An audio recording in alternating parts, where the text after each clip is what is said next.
so Mm. much for your time. Oh, it's my pleasure. It's your pleasure. So tell me about Become Oh, yeah. as So, as a piece. okay.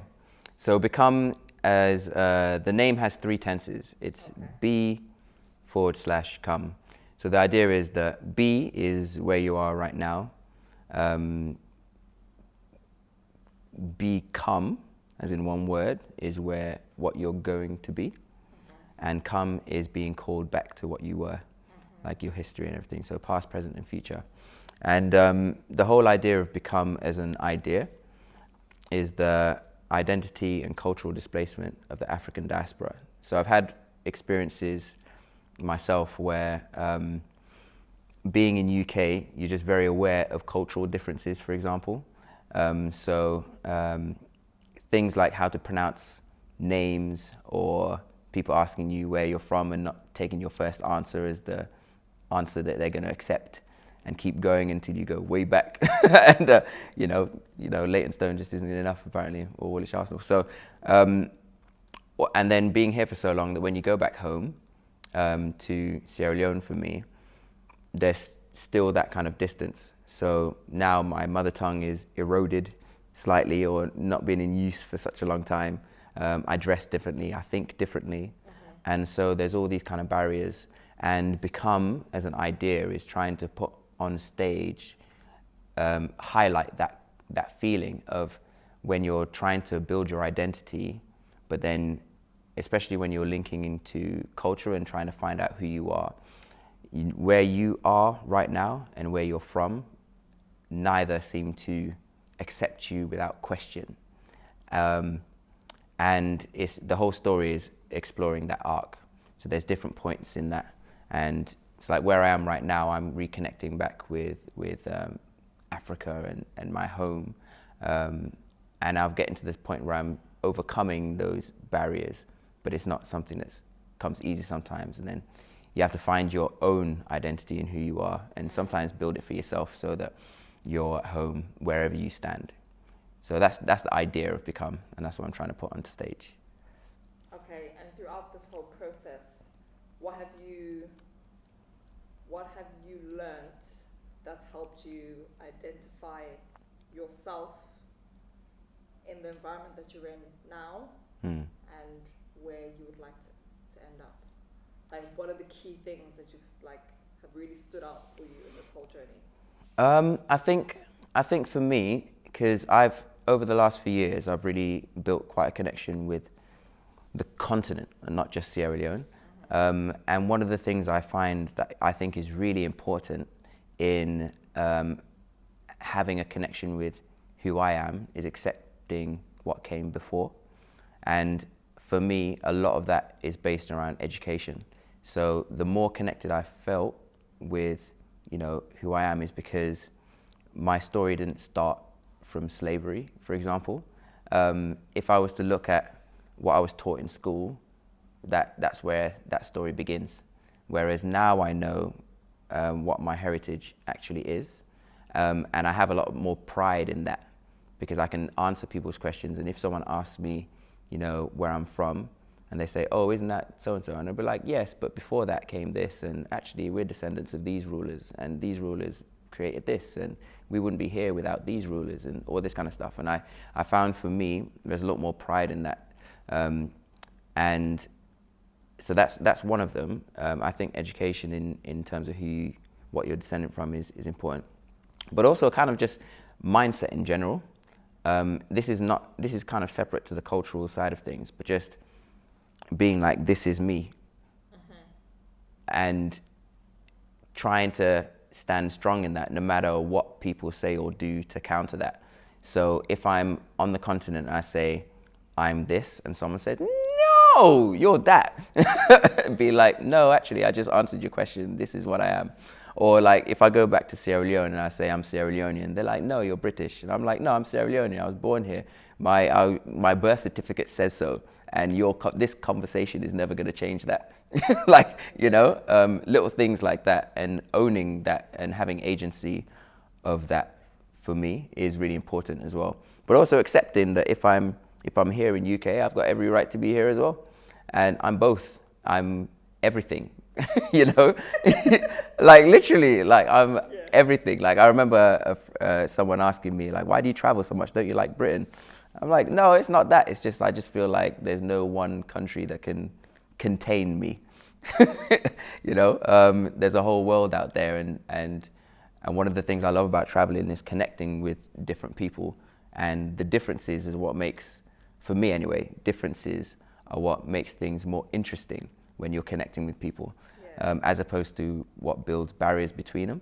So yeah, that's been a big learning curve for me, because in the research for this, I did a survey, and really, obviously it says African diaspora, but I find it very interesting that there were people who responded who were from Scotland who felt the same thing when they were in London, because, you know, cultural differences, things like what they ate, how they dressed and all that kind of stuff, there was they felt there was there were barriers, stigmas around that. Where there was a guy from China who felt it when he was here as well. There were even someone from Rwanda who was living in Uganda at that moment, and he felt it. And it's just like everyone seemed to have, at some level, some kind of thing where they have to almost fight to say that they are themselves. Yeah. And that's another thing I found. But then connecting it with other things as well. So with the young people growing up, having that whole battle of identity, and then having media and friends and family giving you these other perspectives that aren't really going to build you up in any way, shape or form, but still trying to get to a stage where they're strong enough to be like, I'm owning this thing. Yeah. And a lot of it, that struggle can lead to all kinds of depression and all this kind of stuff. So I'm finding how important it is and how far-reaching the subject can be.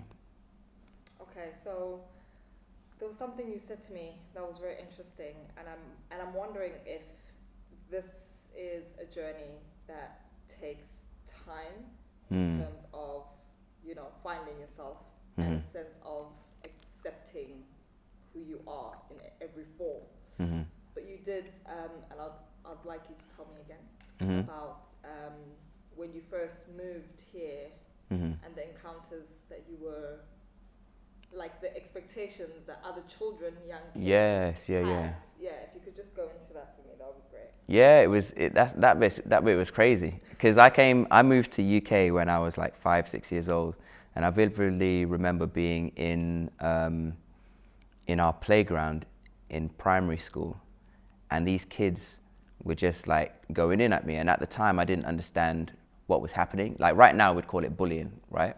But at the time I was just confused, because they were making all these Africa jokes and talking about going to school on these animals and living in mud huts and making all these acronyms for different things that were basically racial slurs, right? Yeah.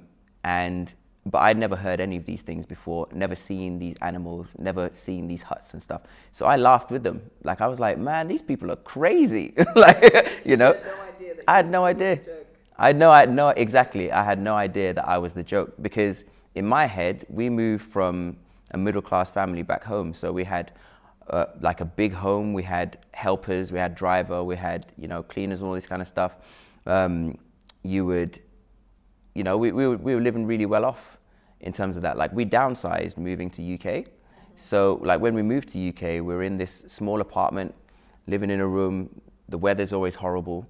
And it's like, and then when I get to school now, I'm hearing all these people making jokes and all this kind of stuff about stuff I haven't even heard before. You know, I've never seen a mud hut in my life. Like, everyone I knew lived in big houses. Like, everyone has a compound. You know, like, you know, you got the one big tree next to the door, the gate, all that kind of stuff, and they just like, hello, sir, all this kind of stuff. And then another thing was moving here. Another thing I got teased for was how well I spoke English and how hard I worked. And those things were strange for me as well, because culturally back home is excellence. Everything is, if you get anything less than an A, you failed. You know? And then I come here and when you do well and you get that A, they call you a boffin or a nerd and stuff, and they separate you from the rest of the groups.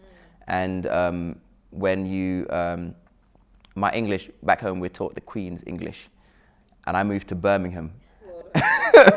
So I'm in Birmingham with the Birmingham accents around me, and I'm speaking the Queen's English. So I was literally, before moving here, this is me at 5-6 years old, getting prepped with how to respond to how do you do. Right? So imagine me being prepped for that and moving to Birmingham, and then I'm having these conversations with people, and I'm like, I can't even understand these people. Like, are they actually speaking English? Yeah. And it never really got any better, because even in Reading and London, people don't really speak the Queen's English most of the time. Yeah. But that's what I studied. So yeah, that whole experience was completely over the top for me. It took me a long time to just accept that, one, I was what they're talking about, and two, that they don't know what they're talking about. And so three, I should just be me. But that whole process, like you said, has taken, I'm still not really there yet. I mean, you still have your moments where you still feel that barrier, or you're still trying to prove something to somebody. But I think I'm a lot closer than I used to be. Like now, I feel a lot stronger in who I am when I'm walking around, just on a day-to-day basis. When conversations happen, no matter who it is, I feel a lot more rooted for myself. But I feel like that is happening because of what I'm learning about my history for myself, and as opposed to for anybody else. And if you were to describe your piece in 3 words, how would you describe it?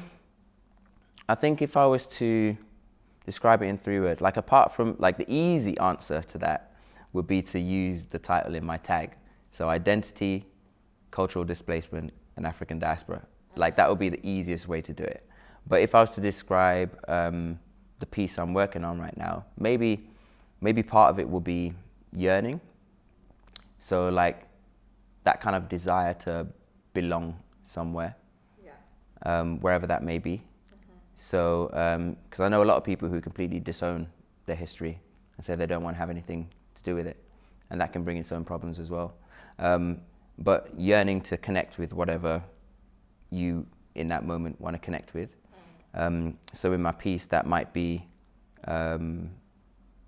Sierra Leone for me, and realizing how far you've come from that, and trying to turn back and try and do the hurdles and the obstacle course, trying to get back to what you used to have. But even by then, no matter what you can do, change is inevitable. Change is inevitable. If you're uprooted from one place and you move to another place, you're going to have cultural differences. You're going to have a language barrier. Your accent is going to change. All these kind of things are going to happen. So no matter what happens, unless you were never to leave, you're always going to have I feel like you're always going to have something that's going to separate you from everyone. But then for me now, it's that yearning, and using that to overcome all that will get you to a point where, despite that, you can still connect and feel at home. And like I said, the differences can bring you together, because it's good when you have a group of people and there's people from outside and everything to give you those different perspectives and to have a conversation based on something that's bigger than yourselves for the future. So yearning will be the one word. Yearning or belonging maybe will be the one word. Another word, I guess to make it easier, well, I'll say diaspora. Let's just say that. Yeah, diaspora. No, not diaspora. Let's say other. Yeah, let's say other. Okay. Because I've using that survey, for example, you can still be in the continent and feel that cultural displacement and stuff. Sure. So it's just feeling like you're othered from everyone else. So yearning to connect, but feeling othered in that process. And then the third one would be you, just being you. If I want to listen to Disney, that's me. Do you know what I mean? No one's judging. Because then you also get the other thing where I'll be in UK and I don't feel black enough. Do you know what I mean? I'll be around my friends and meet someone new and they ask me questions I'm meant to know about the newest rapper or something. And I'm like, I don't know, bro. I don't know about all these names sound like gobbledygook. I can't understand their lyrics anyway. Like, does that mean I'm not cool? Like, I mean, I'll tell you, I'll give you some like classical composers that we can listen to. Like, maybe we can rock to that. But that never flies. So yeah, it's just, yeah, so yearning, othered, and you would be three things of what the show's about. Andre, how do your feelings direct your movement?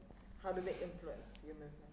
Yeah, I think I always have to come back to what the whole, it took me a long time to come to the tagline of what Become is, right? The identity and cultural displacement of the African diaspora. And for me, that whole displaced word is a strong one that I always come back to. That equivalent of being othered. And when I'm putting a piece together or a show together, because ultimately I want to have like a big evening of this and have different parts of the story told in different ways as an immersive theatre project. But all of it links together with this feeling of trying to belong, those three words that we gave earlier. And I find that when I'm in a space, I'm just thinking, how do I relate, not necessarily the individual stories, but just the feeling. So for example, if it's an idea of me trying to connect with Africa, what would that look like on stage? Like, how could I get an audience who maybe aren't experiencing this to understand what it might feel like? And I find that as long as I get that feeling across, I honestly don't mind how I come to that conclusion. Mm-hmm. So whether it's reaching for each other or like having something where I'm having like some kind of dialogue with myself or having something physically represented in the space that is acting in place of that thing and relating to it. No matter how I approach it, the only thought for me is always comes back to the feeling. If I don't feel that feeling that is meant to be the intention for that piece, then I don't feel like it will work. It might be a great idea, but it'll probably be suited for another show or something like that. So at the moment, I'm just trying to keep my mind very open, and as much as like my mind is always 1,000 places at once, right? So as much as I'm trying to cram as much in as possible, I'm also trying to leave enough space for it to be relatively simple and clear, because I don't want what I produce to be one of these things where the audience leave without understanding what's happened. I still want them to have an understanding of what the piece is. So yeah, that's how I let it inform my movement. Okay, so your previous work was a solo. Yes. And now you've added. Yes, I have. To the mix. Indeed. How has that changed the feeling behind it? Do you know, it's been a great process, and I think for me, like, I have a very active imagination. So being on stage doing the solo, I really did have to tap into that intention in a almost idea way. I don't know what word to use for that. It's conceptual way. Okay, yeah. So yeah, so if I'm trying to yearn for something, it's like I've got to believe that thing is somewhere. Working with another person is another kettle of fish. First, because I feel like, I think it can be a curse and a blessing as well, because there's certain things you can do with another person and certain things you can't. So for example, if I was doing the solo, and I think this is part of what I'm loving about the process of trying different things, solo, duets, having things with like lots of people. You can have a same scene, but having it just by yourself can tell you one story, and having it with someone else can tell you the same story, but maybe different, or sometimes even another story. Having it with 4 people can tell you another story. Do you know what I mean? Yeah. So I'm finding it quite exciting to see almost telling the same story, but with someone else, and how to still have that intention, how to still have that clarity, and experimenting with what I can do with someone else on stage that I couldn't get across to the audience when it was just me.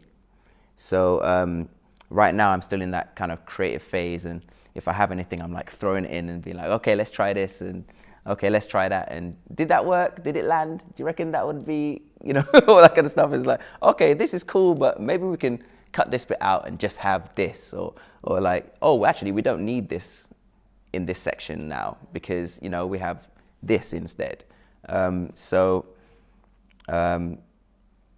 mean, hopefully when it comes to the stage time, the audience, obviously they wouldn't have seen any of this. Yeah. So all they get is the finished product, packaged, neat bow around the side, boop, here you go. That's it, finished. You have no idea what ingredients were in it. So I just hope they like the flavor. Yeah. They will like the flavor. Yeah. And that's it. Awesome.